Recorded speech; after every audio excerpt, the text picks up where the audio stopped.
Монгол улсын үндсэн хууль 1924, 1940, 1960, 1992. 1924 оны үндсэн хууль. 1924 оны 11-р сарын 25-ны өдрийн 16 цаг 17 минутанд батлагдав. Бүтэц 6 бүлэг 50 зүйл. Засаглалын хэлбэр хэмжээ тэрхтээ хаант засаглал.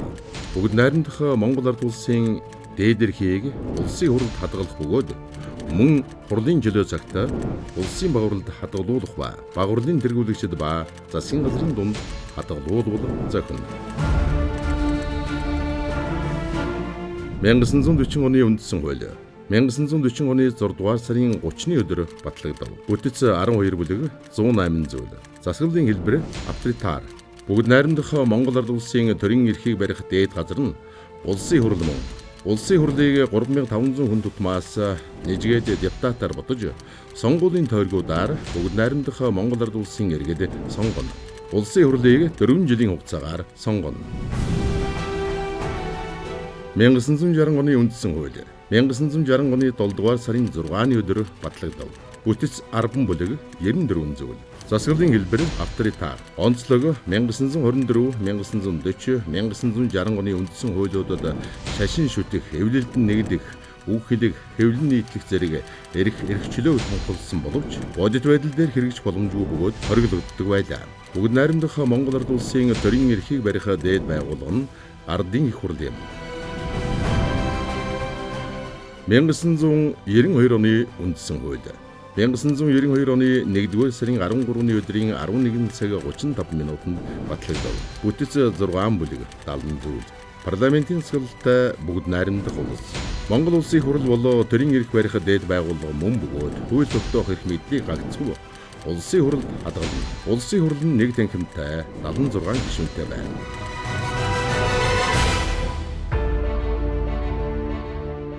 Ангадугаар үндсэн хууль. Ардын засгийн газрын мөрийн хөтөлбөр Швейцар мэт төвийг сахисан улс байх. Гадаад дотоод худалдаа хөгжүүлэх, олон их баг улстай гэрээ болцоо тогтоон ажиллах, Монгол үндэснээ дуртай аваас оруулах, гадаад улсуудад залуучуудаа сургах, хувийн өмчийг дэмжих. Ангадугаар үндсэн хуулиар Монголын жинхэнэ ардын эрхчлөөг илтгэн тунхаглаж, улсын дээд эрхийг барих газрын тухай, нутаг захиргааны тухай, сонгогдох эрхийн тухай, улсын орлого зарлагын эрхийн тухай, улсын тамга ба сүл тэмдэг, туг далбаа гурвын тухай тус заав.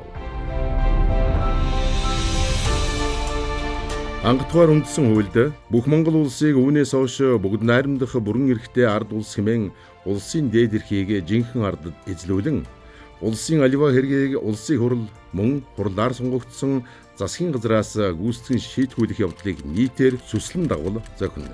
Үндсэн хуульд тус улсын харьяатай ард түмэнд угсаа, шашин, эрхтэй эмэгтэй хэмээн ялгуурлахгүй нэгэн адил эрхийг эдлүүлэх, эвлэлдэх, эрдэм боловсролд үн төлбөргөө суралцах, бусдын хөдөлмөрийг мүлжидгүй 18 наснд хүрсэн иргэн бүхэн сонгогдох эрхтэйг тунхаглажээ. Шашны хэргийг улс төрийн хэрэгээс тусгаарлаж, шашин шүтлэхийн явдлыг иргэдийн өөрсдийн дур сүсгээр болгоос зохино гэжээ. Урдын ван гүн хутагт хувилгаад сүм хийдэд данстай ламнар бусдын хөдөлмөрийг мүлжин амьдрагчид мөн хүлэгчид зэрэг нийгмийн зарим хэсгийнхний сонгуулийн эрхийг эдлүүлэхгүй байхаар заажээ.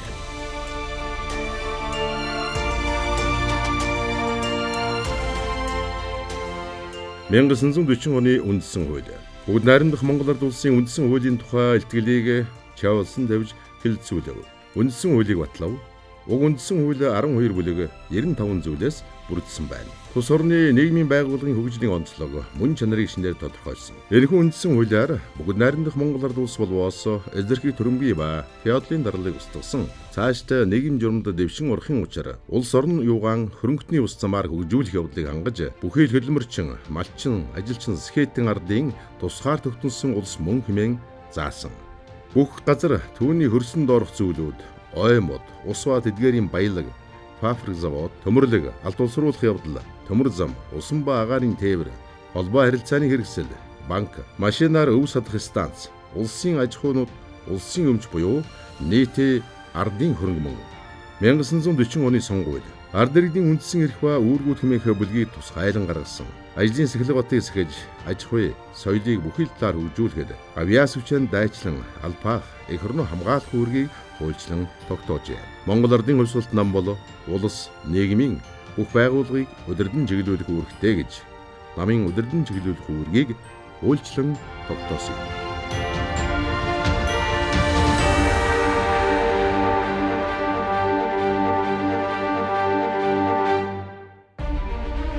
1960 оны үндсэн хууль.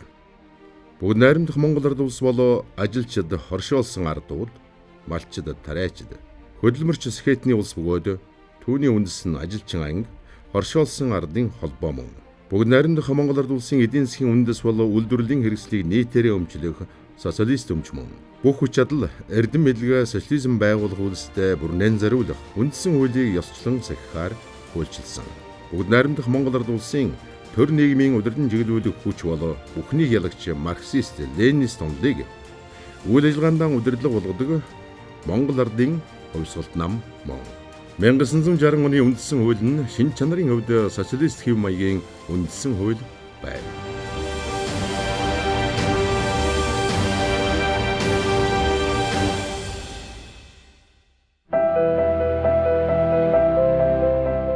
(1992) оны үндсэн хууль.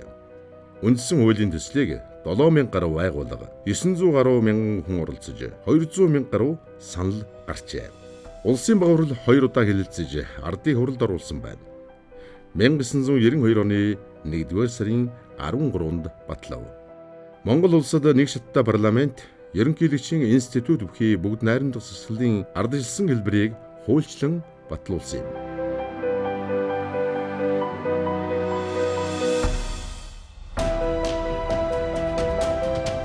Монгол улсын үндсэн хуулийн цэцгийн тухай хууль 1-р бүлэг.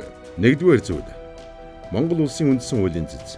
Үндсэн хуулийн бэлтэнд дээд хяналт тавих, түүний заалтыг зөрчсөн тухай дүгнэлт гаргах, маргааныг магадлан шийдвэрлэх бүрэн эрхтэй байгууллага, үндсэн хуулийг чандлан сахиулах баталгаа мав. 1992 оны үндсэн хуулийн 1-р бүлэг, 1-р зүйл, 1-2 дахь хэсэг. Монгол улс бол тусгаар тогтносон бүрэн эрхтэй бүгд найрамдах улс мөн. Ардчилсан ёс, шударга ёс, эрхчлөө, тэгш байдал, үндэсний хэв нэгдлийг хангах, хууль дээдлэх нь төрийн үйл ажиллагааны үндсэн зарчим мөн.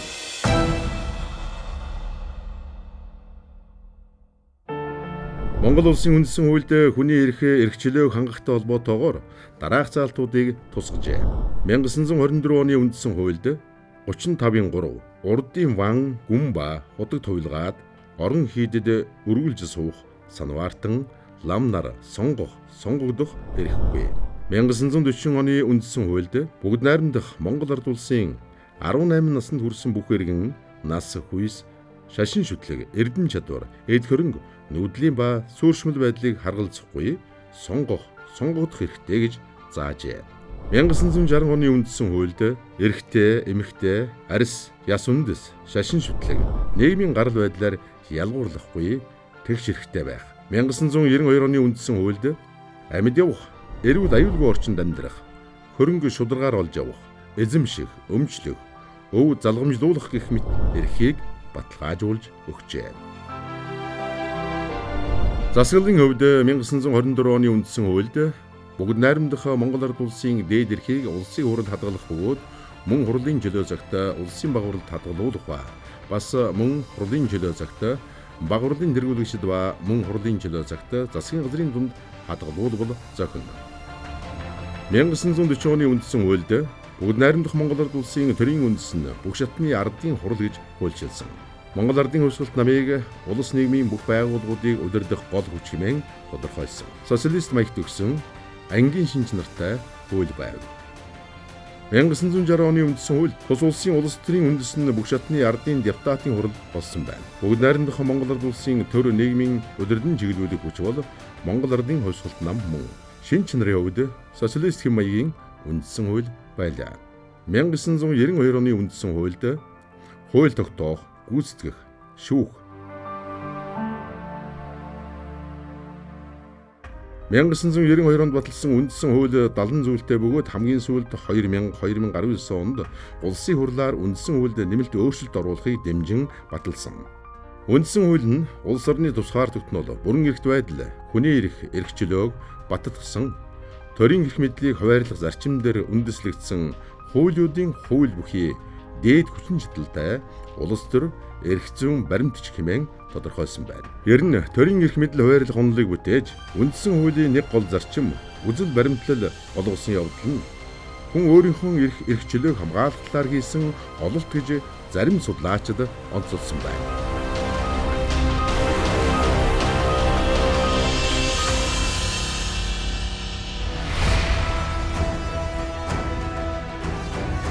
Монгол улсын үндсэн хууль.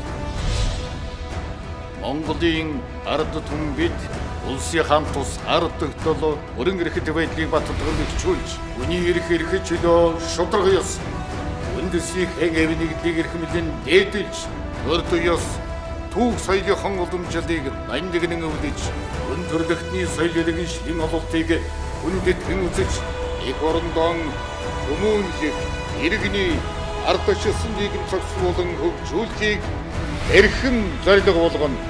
Үүний учир Монгол улсын үндсэн хуулийг даяар олнон зарлан тунхаглаж байна.